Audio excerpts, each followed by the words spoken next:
Okay, it's Michael from NCY Store. I figured just for ease of keeping our bolts, what we're going to replace, let's go and just take out the clutch bell bolt right now. And that way we can put our new shiny bolt on there instead. That way we can just have it ready once we take off. But we'll also find out how hard it is to actually remove the Norda lock with the blue Loctite. Because this one had blue Loctite on there and the Norda lock. And we're probably going to get a washer for this one as well. We're probably not going to use the Norda lock one. Just to see. Let's see. Here we go. Okay, you can see here it's going to take a little bit time here force wise. See, come in this way.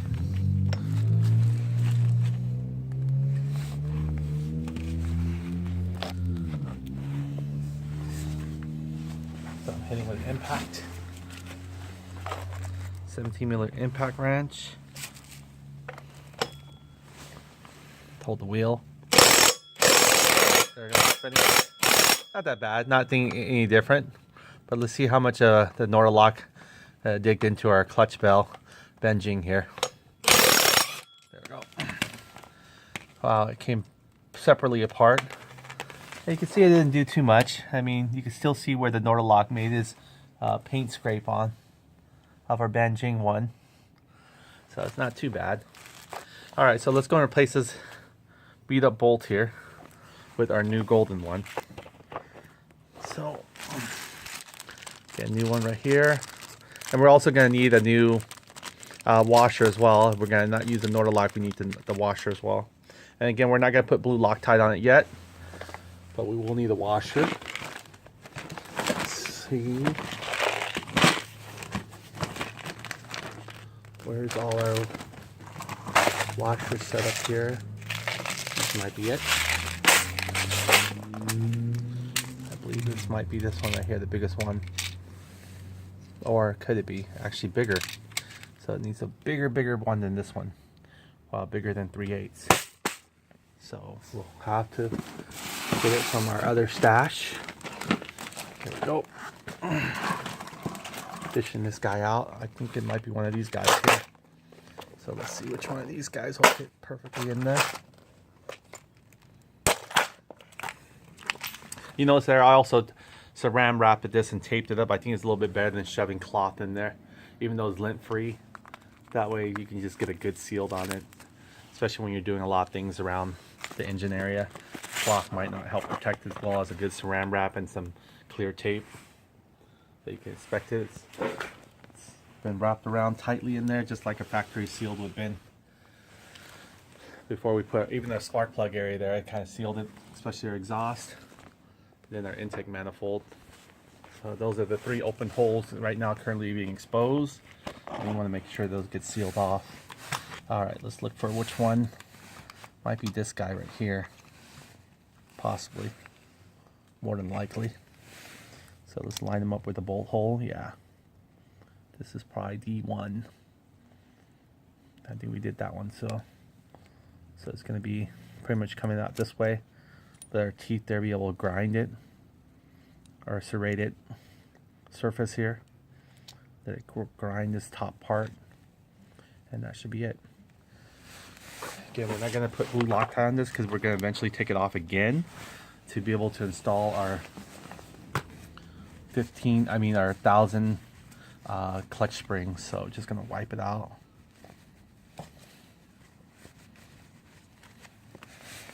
Okay.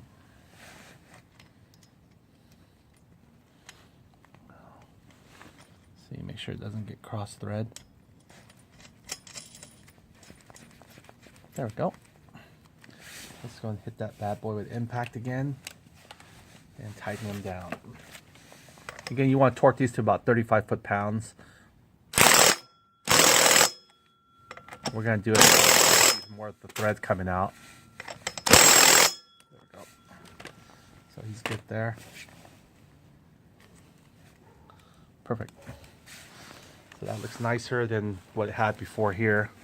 So we're going to keep these guys in our little stash here for backup. And we have the other one in here as well. We would replace the other one, but the other one looks just fine already. So there's no need to replace that one. We're going to put the studs also on there as well once we're ready to put our intake manifold, but for now we're not. But another thing we want to do is after we clean our fan shroud is I want to actually show you we're going to have to start cutting our fan shroud a little bit. I mean our variator, not a variator fan, sorry, our stator fan once we clean it up. This guy's a bucket of soap and water to clean it up with. So that's what I'm going to do, finish cleaning up on this one, and then I'm going to show you how to actually maybe carve this out here so it'll fit your big bore kit, because I know a lot of people have problems with these things right here. They're not fitting properly. So what we're going to do is going to show you how to actually trim it off, the areas there that's attached to it. And we're going to find out, you know, why it's not fitting in there properly, so this can actually see. In fact, right now it seems to be okay. But I think it's still not pressed all the way yet. Not sure because there's a bolt. So we're going to figure this one out. And then we're going to actually... Oh man, look at this, what we forgot. We were about to put our ground wire back. Bingo. Let's go ahead and get our Allen socket back. I think the good thing about Blue Loctite gives us 24 hours when we make a mistake, or less than 24 hours around there to actually fix it. So let's go and put our ground lead back in. I knew I forgot something. Talking about all these power supply and stuff. So unscrew we go. Okay, we'll slip that guy back in there. Should be no problem. Yeah, Blue Loctite takes about 24 hours to dry up. So it's still, you can see here, it's still kind of wet looking. All right, so let's go and put that guy back in there.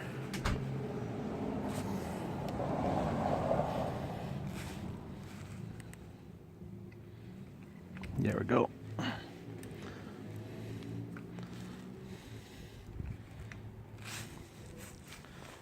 Yeah, it's really nice and breezy, windy today. It's like a little cold, brisk. Probably temperature seems like about, I say about 68 maybe. It's cold enough. So what I'm gonna do is gonna, see, the reason why is I want to tilt this off of here because I don't want the metal of the high torque starter motor to actually, you know, touch our wires any. So what I'll do is I'll try to lift it up like this and then I'll tighten it. So you can see it creates a little bit of a above the high torque starter motor there. Okay, there we go. So I can't turn anymore. Let the Blue Loctite do the rest of the job. All right, this one's good. Come back to this one just to make sure. Yep, it's not going anywhere. It's got good ground contact too to the aluminum of the torque starter motor. So, all right, let's go and get started back on cleaning. We were still in the cleaning phase. We got this guy soaked in some, pretty much just some dishwashing soap. No harsh chemical or anything. It's just plastic. There we go. And we're just using our same sponge here that we've been using. So we're just gonna give him a good thorough clean job here. Put him in there, you can see him. Phone's about to die, but I charged it. So, all right. Get that cleaned up, okay?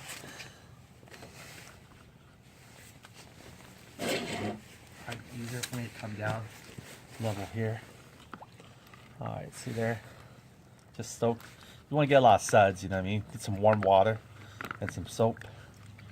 I'm not a professional dishwasher or anything, but I know suds help a lot. Just go ahead and get them in there. Get between the little screens there. Smell a little of the gasoline coming out of the sponge, but that's okay.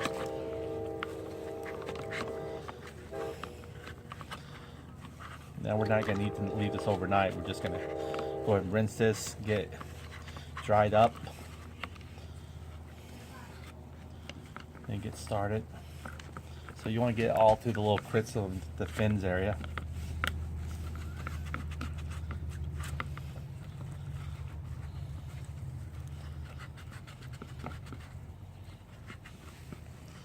There we go.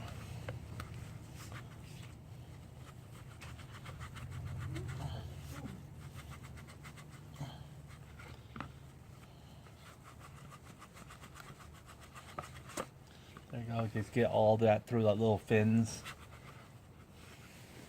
So you can see all that little dirt there. Trying to get, probably see it better if I do it this way.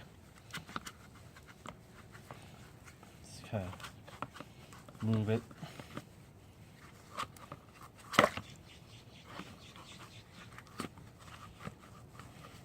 You know, dirt gets trapped from all the heat and the air blowing it, baked into it a little bit. That's why sometimes when your engine just stops running, just, you know, you clean it already, it just stops running for like 30 minutes, and you come back to it a couple days later, like, I didn't even use it for more than 30 minutes. It's all of a sudden there's like black smudges all over it, because all that heat just kind of attracts all the dirt and stuff. You know, your crankcase, it looks like, golly, you've been driving for a while or what? But nope, it just does it. So it's good to keep this nice and clean. Let's get again some soap water.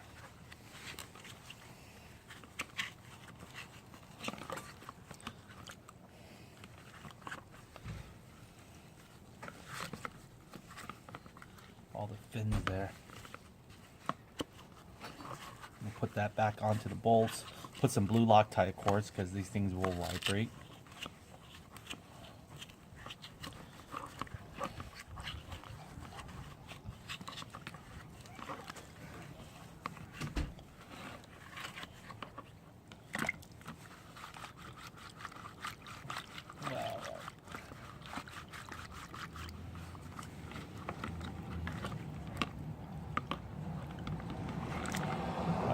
Leave it soaked in there for a little bit, and some soap water there.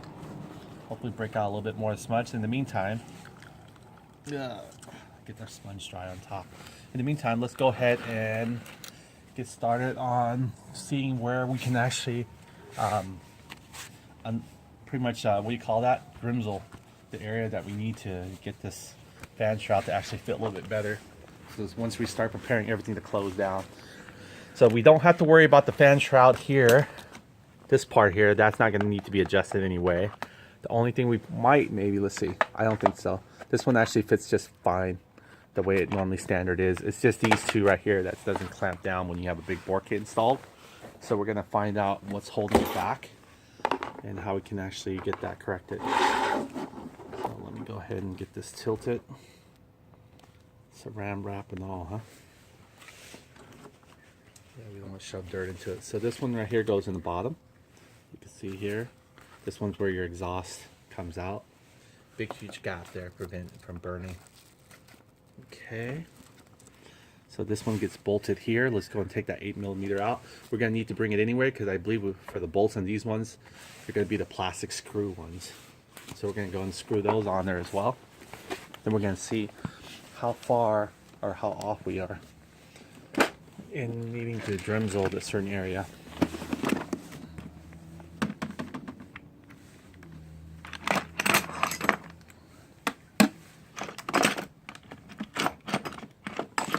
Smells like firewood. Someone's doing a hickory. Okay. What you can do is kick that guy off.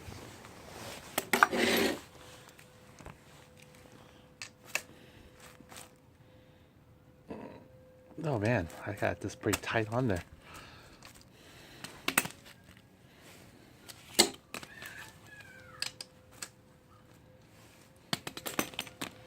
Get this off now with your hand.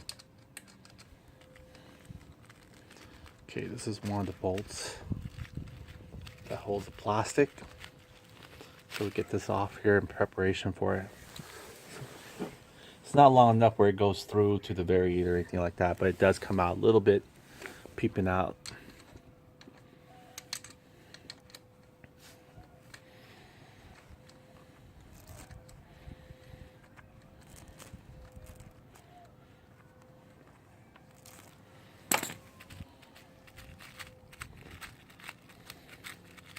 Yeah, I want to put a little harder cover plastic here because we're moving a whole bunch of dust all around our crankcase, and I don't want it to mess up our clean assembly here.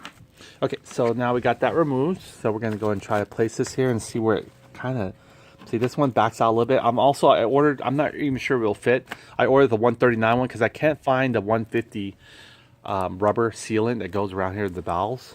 And usually, you know, I guess the 150 doesn't use it, but so I believe the 139 does. So I want to see if I can find one that goes right here. You know how it kind of covers up the valves? Right here outside the valve cover, let's say, it's actually on the cylinder head. This part covers around and covers it all up. So you can see here this mold does fit it, but we're going to do a little bit of trimming just to make sure what's holding it back. If it's somewhere here that we need to. See, it doesn't compact all the way down, and we'll figure out why in just a second here.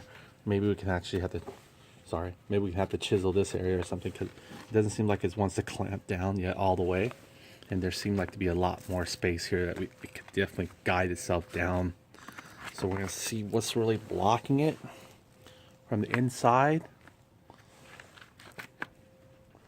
Once we try to remove some of this fixture, maybe it's just somewhere right here that we need to trim out a little bit. So be able to get that much more closure air to ventilate through. The purpose of this is to make sure the air ventilate through. You also have screens of open pocket airs here too as well. So it doesn't have to be fully closed, because if you look at it, if there's pocket of open air here, that little extra vent hole is not going to actually throw this guy off because it's already super open already, right? So more than likely, we just want to make sure we try and close it nicely and neatly. Okay, so this comes over here.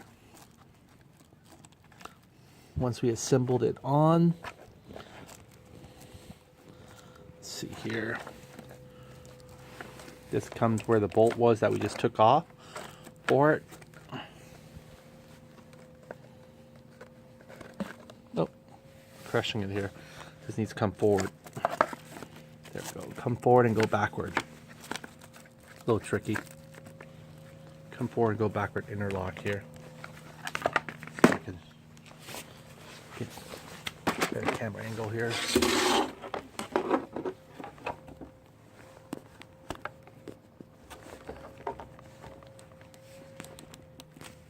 What's that humming noise?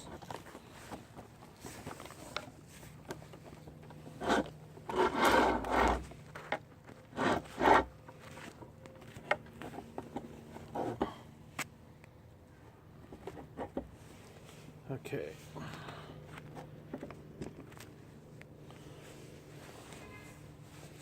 Okay.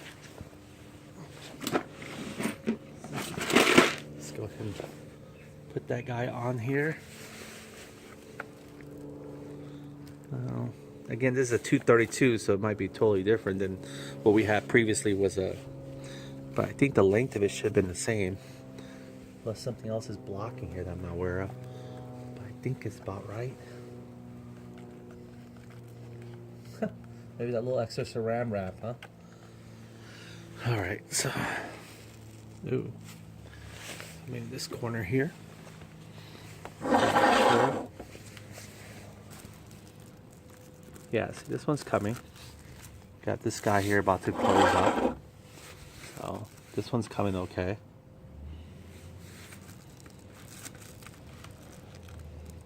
This is where it would have been closed up. See that? I can force it in there. So this is good. This is where the bolt will go in. But this guy right here is not pushing all the way flush down. You can see here. See that? It's gapping it. So we got to figure out what's really gapping here and how we can actually fix that, or what we need to chisel. And then we can come back here and see that this one right here is still not flushed all the way. But we have to kind of play around with this guy a little bit more.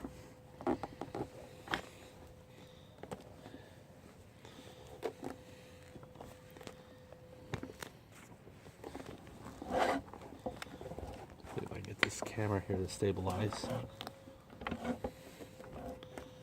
Get one way and then have a problem with the other way. There we go. It's not going anywhere now. Got his spidey leg wrapped around. Okay, so this guy right here, you can see either it goes behind this or for it, but it doesn't seem like, oh, there it goes. There we go. So So that's there now. This is there here. Okay, so that's it. So I guess the challenge we have is we're gonna go and put the screws in here, and we're gonna see how far off we are. This screw is already in this place, ready. So we just gotta insert this guy here. This one's no problem here. Assuming that the fan's already installed in there. We're gonna close this up. I put a saran wrap too, because if we do some light Drimzo, we don't want all that debris to get into our engine. Okay, so there we go. We can either take a Phillips or our same 8mm driver here and just kind of screw it in. See how it pops out. So we're going to do a pre-test here. It should pop itself out. There it goes. So it's perfectly aligned there. I'm going to bolt it hard. Then we're going to put some more screws here. And the screws on those ones will have a Phillips at the end too, because they're just going on plastic. So let me go and find those screws there for it.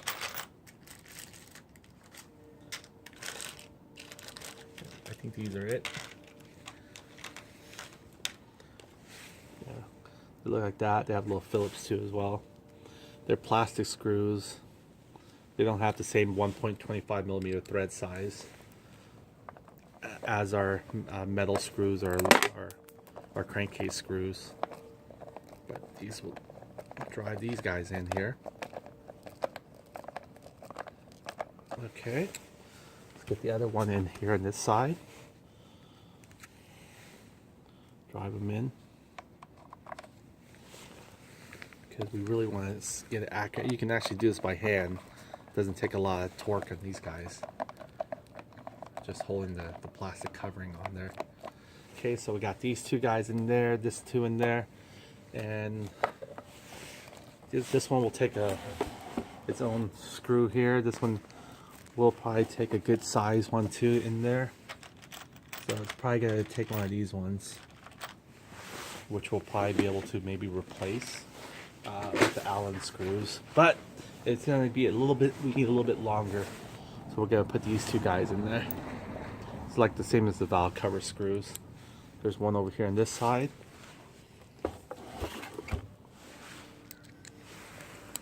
The reason why we're doing it again is just to see where the idea of having to chisel it out. There we go. It's 8mm.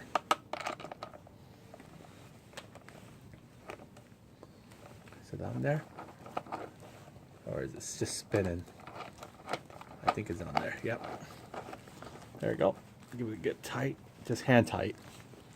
And I'm not using any kind of tool at all, just other than the socket. And then there's one more in the lower bottom here.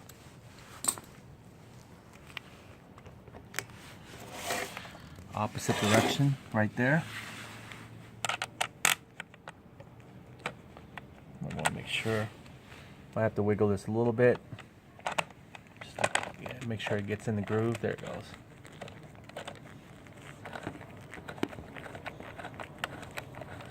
I assume it's going to be this size.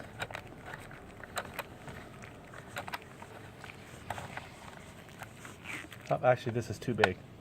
Or too long for it, actually. It's a little smaller screw because I could feel it already stopping. You can see how much slack there's still left. It's almost like a centimeter. So this is not the right screw for it. We can get something smaller for it. So yeah, we can probably use our Allen one. In fact, we should use our Allen one, this one. It'll look so much cooler. So let me go bring an Allen one with the washer. We only have two of those left, remember? So we're gonna find out how much we can actually get away with using it before we run out.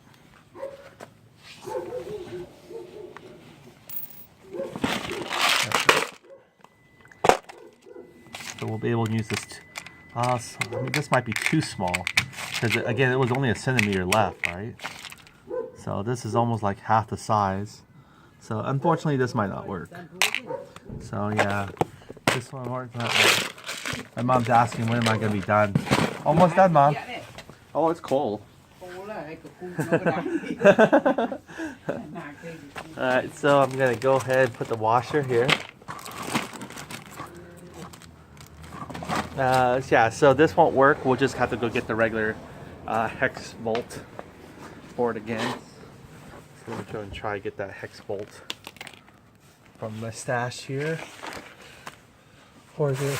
I think it's in the CVT. We also have to install our exhaust studs too, which are pretty simple. We'll install that once we actually get everything, the fan shroud, squared away. So let's find a shorter way. I think this is pretty short right here compared to what we had left. So this will probably be the one for it. Wouldn't matter because you know these bolts are pretty general still. If anything, you want to make sure you reach it, but not too tight. So we're gonna go ahead and put that in there back. Hi, Dad. How are you?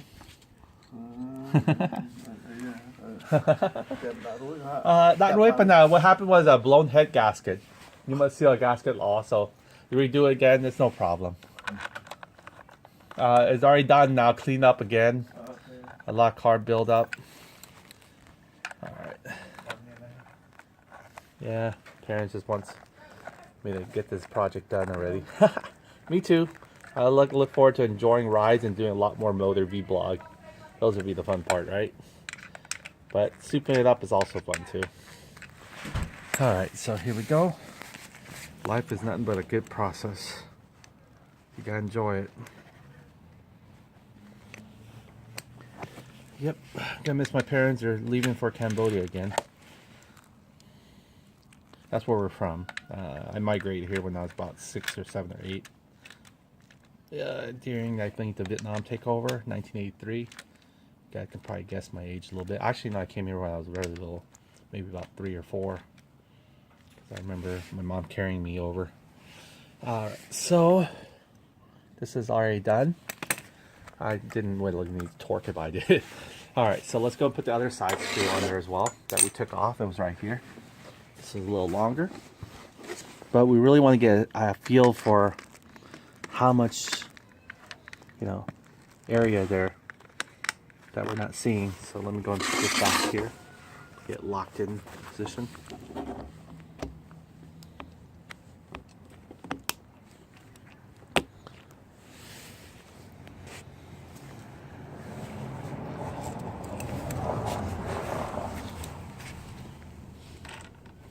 All right, so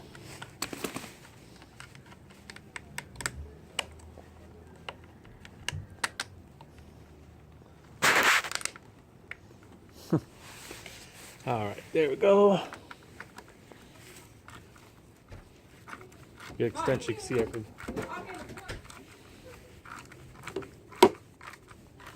All right, I hope that I'm not cross-threading. I feel a little bit more tension here. I should, but I think it's just I think maybe because the blue lock tight. Oh yeah, I am cross-threading it a little bit. This is what I was afraid of, guys. This is why you want to make sure you want to look at how, see how the screw is kind of bent it a little bit coming this way, kind of like divoting into a groove. It should be straight like that. So let's go and back it out. When you catch yourself and it feels a little bit more tension than normal, then more than likely it's kind of maybe cross-threading a little bit. And cross-threading on aluminum is so easy to do because they're aluminum. Okay, so what I'm going to do is try to push this gas housing in like this a little bit to relieve pressure from it forcing the screw to go this way.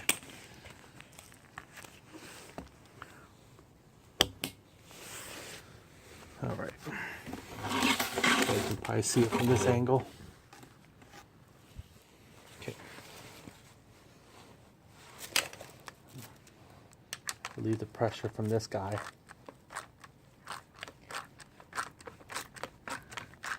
There we go. It's going in now. Okay.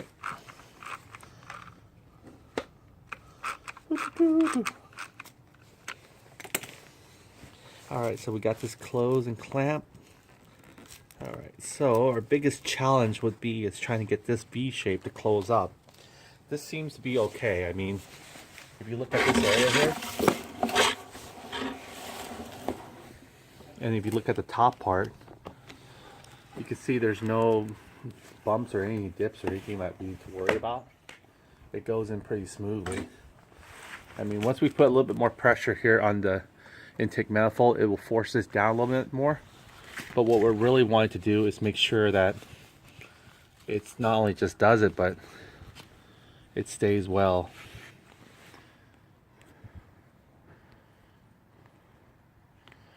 So that means what we gotta do is make sure, see our bottom, here's what the bottom looks like when it's finally done and set up. Ooh, look at that.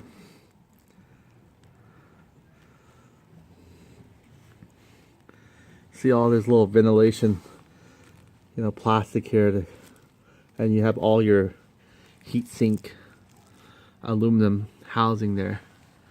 So again, nothing here seems to be abstracting this from having to go any more higher than it needs to be. So this is good. The only challenge would be really, in our case, would be getting this to close a little bit more better if something here is not weighing it up or holding it back from pushing all the way flushing down. Again, it's a bigger bore, so it's, you know, it's going to take a lot more space, of course. That's just expected. So it's going to change something from the exterior surface, which causes this not to fully close the way we want it to. So again, we can apply pressure with the intake manifold with the new screw again when it puts pressure on here, or even with the spacer. It will clamp down on this thing good, but we don't want to just depend on that alone. We want to be able to have this sealed closed nicely. So let's go and find out what's really holding it from not closing all the way. And let's see if we can use a Dremel tool to chisel off some of the plastic that doesn't need to be there anymore. That's what we're going to do today. We're going to investigate. As soon as I find out, I'll let you guys know as well.